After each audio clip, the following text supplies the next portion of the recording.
Hi, நம்ம இன்றைக்கி பார்க்க போகிறது என்னென்னா நாட்டுக்கோழி தொக்கு. அதுக்கு கடாய் வச்சு எண்ணெய் ஊற்றி அதில் 2 பட்டை, 2 லவங்கம், சோம்பு கொஞ்சம் சேர்த்துட்டு, ஆனியனை ஒரு பெரிய சைஸ் ஆனியன் கட் பண்ணி சேர்த்துட்டு, 2 ஸ்பூன் இஞ்சி பூண்டு பேஸ்ட்டு சேர்த்துட்டு நல்லா வதக்கி விடணும்.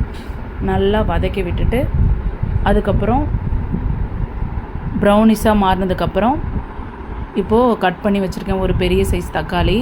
அதையும் இப்போ உள்ளே சேர்க்க போகிறோம். உள்ளே சேர்த்துட்டு நல்லா ஃப்ரை பண்ணி விடணும். கலரி விடணும். அடி பிடிக்காத அளவுக்கு நல்லா கலரி விடணும். கலரி விட்டுட்டு அடுத்து சிக்கன் நல்லா கழுவி வச்சுருக்கேன்.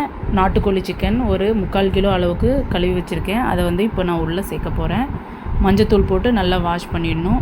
அதுக்கப்புறம் இதை உள்ளே சேர்த்துக்கிறேன். உள்ளே சேர்த்துட்டு அதுக்கப்புறம் ஃப்ரை பண்ணி விடணும். இப்போது ஃபஸ்ட் டைம் பார்க்குற வியூவர்ஸ் இருந்தால் நம்மளோட சேனலை மறக்காமல் சப்ஸ்கிரைப் பண்ணிக்கோங்க. லைக் பண்ணுங்கள், ஷேர் பண்ணுங்கள், கமெண்ட் பண்ணுங்கள். மறக்காமல் பெல் ஐக்கானை கிளிக் பண்ணுங்கள். அப்போ தான் நான் உடனுக்குடனே போடுற வீடியோஸ் எல்லாம் உங்களுக்கு நோட்டிஃபிகேஷன்லாம் வந்து சேரும். இப்போது நல்லா ஃப்ரை பண்ணி விட்டுட்டு இப்போது இதுக்கு தேவையான மிளகாத்தூள், வீட்டில் அரைச்சி வச்ச குழம்பு மிளகாத்தூள் 2 ஸ்பூன் நான் இதில் சேர்த்துக்க போகிறேன். ஒரு 2 ஸ்பூன் சேர்த்துக்கிட்டு பெப்பர் கொஞ்சம் தூக்கலாக சேர்த்துக்கிட்டோம்னா டேஸ்ட்டு நல்லா எடுத்து கொடுக்கும். அப்போ தான் அந்த சிக்கன் கிரேவிக்கு நல்ல கன்சிஸ்டன்சி, டேஸ்ட்டு நல்லா சூப்பராக இருக்கும். இப்போது உப்பு ஒரு 1.5 ஸ்பூன் உப்பு சேர்த்தாச்சு. இப்போ நல்லா ஃப்ரை பண்ணி விடணும்.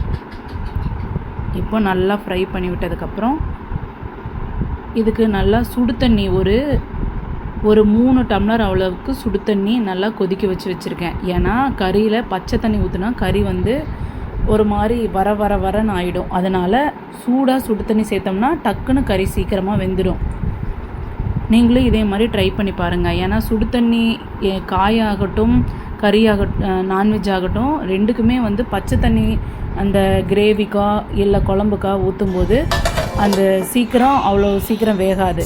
நம்ம சுடு தண்ணியாக சுட வச்சு நமக்கு தேவையான அளவுக்கு தண்ணி சேர்த்துட்டோம்னா சீக்கிரம் அந்த பொருள் குக்காகி வரும்.